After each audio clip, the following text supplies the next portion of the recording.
Hello friends, good morning. कैसे हैं आप सब लोग?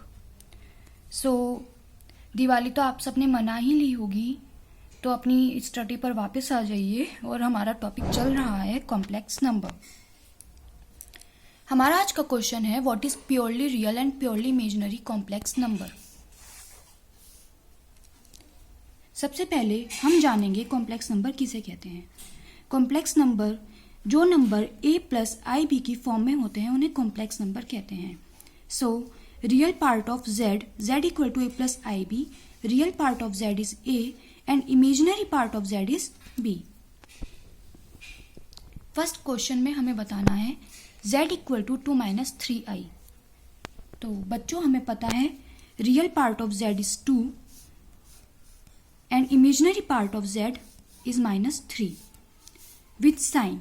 हमें साइन के साथ लेना है। अगर यहाँ पे प्लस होता तो हम +3 लेते, और अगर यहाँ पे -3 है तो हमने -3 लिया है। और अगर 2 भी प्लस और माइनस में होता तो हम दोनों को प्लस में या माइनस में लेते, लेकिन यहाँ पे प्लस है। Second question, z equal to +0i। We know that real part of z is 2 and imaginary part of 0। तो अब हम यहाँ पे पता करेंगे प्योरली रियल और प्योरली इमेजिनरी किसे कहते हैं। जब इमेजिनरी पार्ट 0 होता है और रियल पार्ट रह जाता है उसे हम प्योरली रियल कहते हैं। When imaginary part is 0 it is called purely real.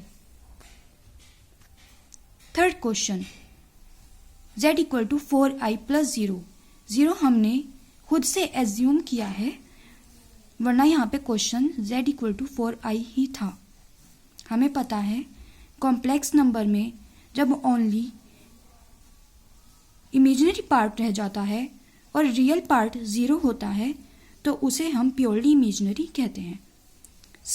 We can say that z equal to 4i is called purely imaginary. बच्चों आपको ये वीडियो समझ में आ गई होगी रियल पार्ट ऑफ z और इमेजिनरी पार्ट ऑफ z किसे कहते हैं, प्योरली रियल और प्योरली इमेजिनरी में क्या फ़र्क होता है। Thank you so much.